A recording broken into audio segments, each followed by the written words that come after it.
샬롬. 하나님께서 오늘도 저와 여러분들을 붙드시고 모든 필요를 넉넉한 은혜로 채워주시길 바랍니다. 오늘 하나님께서 우리에게 주신 말씀은 고린도후서 제8장 16절에서 24절까지는 말씀입니다. 복음은 절대 가치입니다. 복음은 생명과 관련이 있는 거죠. 영원과 관련이 있는 거기 때문에 그 어떤 것으로든 이 복음의 장애가 돼서는 안 됩니다. 복음의 걸림이 돼서는 안 되죠. 바울은 이것을 너무 잘 알고 있습니다. 바울은 복음을 위하여 사도로 부르심을 받은 사람이고 오직 복음밖에 없습니다. 그의 삶을 드리고 그의 모든 생계에서 얻어지는 모든 수입도 이 복음을 전하는 일을 위하여 사용을 하게 되죠. 그리고 나중에 복음 전하다가 순교하지 않습니까? 복음은 그만큼 목숨과 바꿀 만큼 소중한 가치라고 하는 것입니다. 따라서 어떤 이유로든 복음의 통로가 가려지고 또 막혀서는 안 된다. 이것이 바울이 갖고 있는 마음입니다. 특별히 하나님의 은혜를 막고 또 복음을 막을 수 있는 그런 결정적 장애물이 있습니다. 그것은 바로 물질입니다. 교회는 공동체입니다. 그래서 헌금이 교회의 자산이고요. 돈이지 않습니까? 그래서 이 교회 공동체 속에서 금전적인 어떤 문제가 생기고 금전적인 어떤 어려움이 생기게 되면 교회는 은혜를 소멸해 버리고 말아요. 이런 차원에서 교회의 돈을 관리할 수 있는, 헌금을 관리할 수 있는 사람은 출신자도 안 되고 또 여러 가지 이해관계에 얽혀서 복잡하게 사는 사람도 안 되고요. 첫째는 예수님을 만나야 되고요. 그 다음에 교회를 사랑할 수 있어야 되고요. 그 다음에 교회 리더십을 존중할 수 있는 사람이고요. 그리고 정직한 사람이어야 되죠. 겸손한 사람이어야 되겠죠. 이런 신행의 덕목을 가진 사람들, 그리고 교회의 목회자의 인정을 받는 사람들, 이런 사람들이 교회의 재정을 맡습니다. 그래도 여러 가지 시험은 있습니다. 왜냐하면 관점이 다를 수 있기 때문에 그렇습니다. 특별히 목회자와 평신도의 관점은 많은 부분 다를 수 있거든요. 이런 부분에 있어서 여러 가지 재정으로 인하여 여러 가지 갈등이나 어려움이 있을 수 있습니다.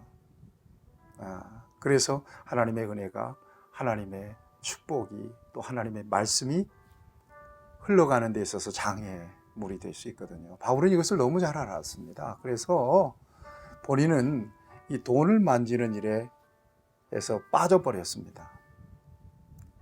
그리고 디도를 보내는데 디도가 다행히도 자원하는 마음으로 이 일을 감당해 주었다고 오늘 본문 말씀은 밝히고 있습니다. 16절 17절입니다. 너희를 위하여 같은 간절함을 디도의 마음에도 주시는 하나님께 감사하노니 그가 권함을 받고 더욱 간절함으로 자원하여 너에게 나아갔다. 디도에게 권했더니 디도가 자원하는 마음으로 갔다는 것입니다. 근데 디도 한 사람만 보낸 게 아닙니다. 그에게 붙여서 세 사람을 더 보냅니다. 이 사람들이 어떤 사람인가 하면 18절에 보니까 교회에서 칭찬받는 사람, 뿐만 아니라 동일한 19절입니다. 이뿐만 아니라 그는 동일한 주의 영광과 우리의 원을 나타내기 위하여 여러 교회의 택함을 받아 우리가 맡은 은혜의 일로 우리와 동행하는 자라는 것입니다. 아주 신실한 사람. 그러니까 교회 돈, 교회 재정을 누가 맡아야 되느냐? 아주 신실한, 적어도 바울이 인정하는 사람, 교회가 인정하는 사람이어야 된다는 것입니다. 그래도 시험은 있다고 그랬죠. 시험이 있고 갈등이 혹 있어도 그 일을 정말 은혜로 잘 이렇게 이겨낼 수 있는, 주님을 바라보며 이 땅의 교회를 사랑하며 그런 사람이 교회의 재정을 관리할 수 있어야 된다는 것입니다. 왜? 바울이 직접 하면 더 좋았을 텐데, 더 확실했을 텐데 왜 그랬을까? 20절, 21절 말씀에서 그 이유를 밝힙니다. 이것을 조심함은 우리가 맡은 이 거액의 연보에 대하여 아무도 우리를 비방하지 못하게 하려 함이니. 누구도 비방을 받기 싫다는 거예요. 이 일로 인하여. 내 것도 아닌데, 주님의 것인데, 이것 때문에, 돈을 만지는 일 때문에 어떤 이해관계에 걸쳐서 비방을 받아서 되겠느냐는 거예요. 복음을 전하는 입장에서요. 목회자에게 굉장히 조심스러운 게 바로 이 부분이에요. 그 다음에 21절 말씀입니다. 이는 우리가 주 앞에서뿐 아니라 사람 앞에서도 선한 일에 조심하려 함이라. 주님 앞에서뿐만 아니라 사람 앞에서도 조심하려고 했다는 것입니다. 여러분, 이런 차원에서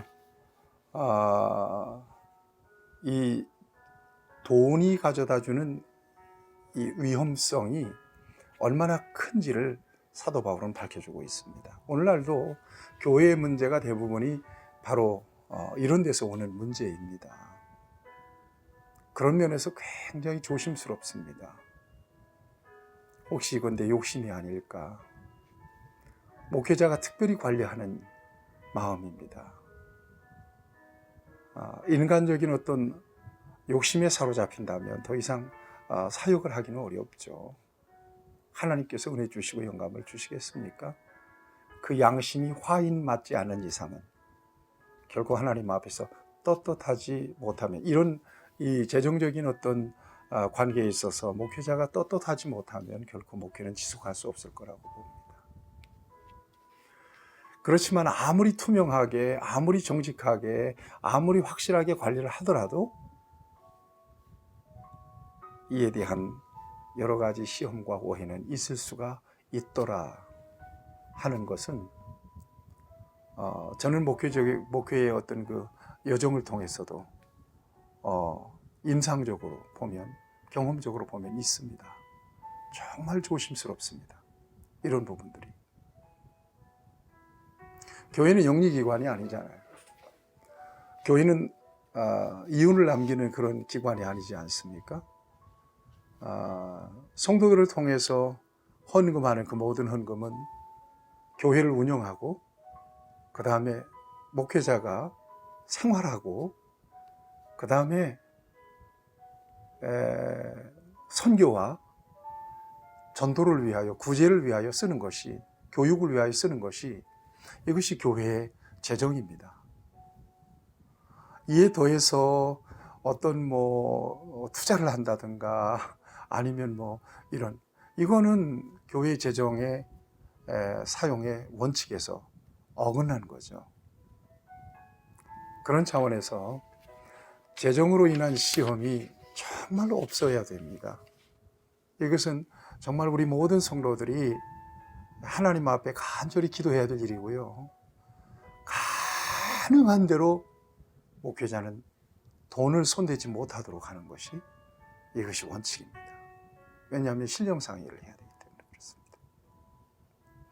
할 수 없이 개척교회나 또 아주 작은 교회 같은 경우야 할 사람이 없어요.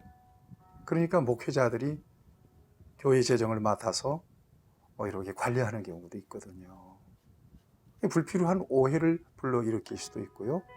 오늘 사도 바울이 밝힌 것처럼 불필요하게 교인들의 비방을 받는 경우도 있습니다.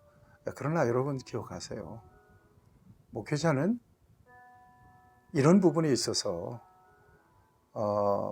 돈에 눈이 어두워서 뭔가 이 돈벌이 때문에 목회하는 사람은 없습니다.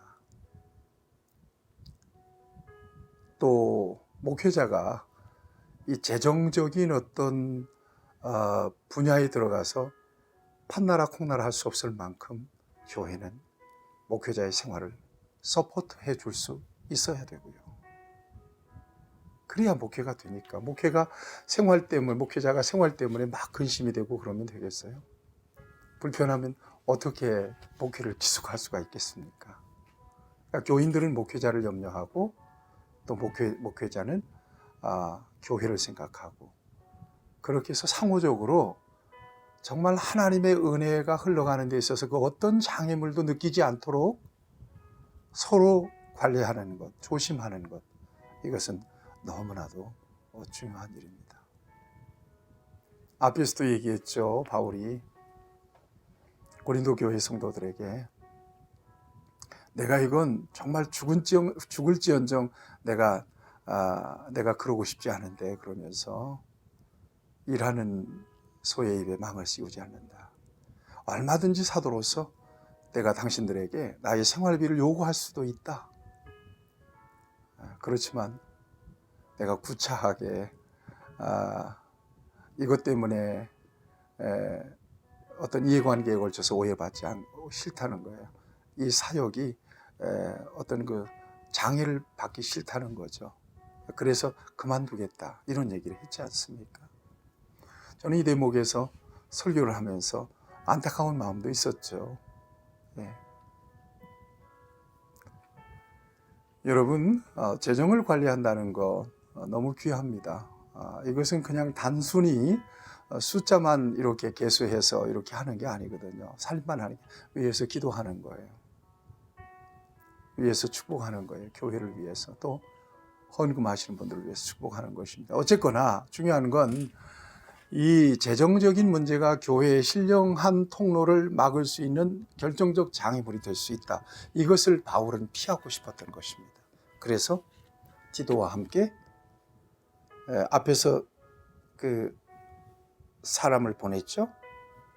또 22절을 보세요. 그들과 함께 우리 한 형제를 보내오니 세 사람을 보냅니다. 디도와 함께. 그리고 23절을 보세요. 디도로 말하면 나의 동료요, 너희를 위한 나의 동역자요, 우리 형제들로 말하면 우리 교회의 사자들이요, 그리스도의 영광이다. 믿을 만한 사람들이다, 이 사람들이. 그러면서 고린도 교회 연보를 수령하기 위한 사역을 이들에게 맡기노라고 하는 그런 말씀을 하고 있습니다. 여러분, 하나님께서 우리에게 주신 모든 자원은 하나님의 영광을 위해 쓰라고 주신 것들입니다. 그리고 여러 명목으로 하나님 앞에 드리는 것, 하나님께서 물질보다도 여러분들의 중심과 여러분들의 마음을 하나님 받으십니다. 그래서 인색함으로나 억지로 하지 말고 자원하는 마음으로 하나님 앞에 드릴 때, 하나님 바라보고 드릴 때 우리 하나님께서는 여러분들의 중심을 받으시고 예비하신 은혜를 주십니다. 또 그 물질이 쓰여지면서 하나님 나라 확장을 위하여 아름답게 소용된다는 것을 여러분들이 기억하면서 교회가 이 재정적인 여러 가지 어려움, 또 코로나를 겪으면서 갖게 되는 여러 가지 형편의 어려움, 이런 것들을 교인들도 생각하면서 위해서 기도하고, 일로 인하여 목회자가 근심하거나 고심하지 않도록 여러분들이 기도하며 협력할 수 있어야 될 것입니다. 가장 중요한 일에 디도처럼, 또 디도와 함께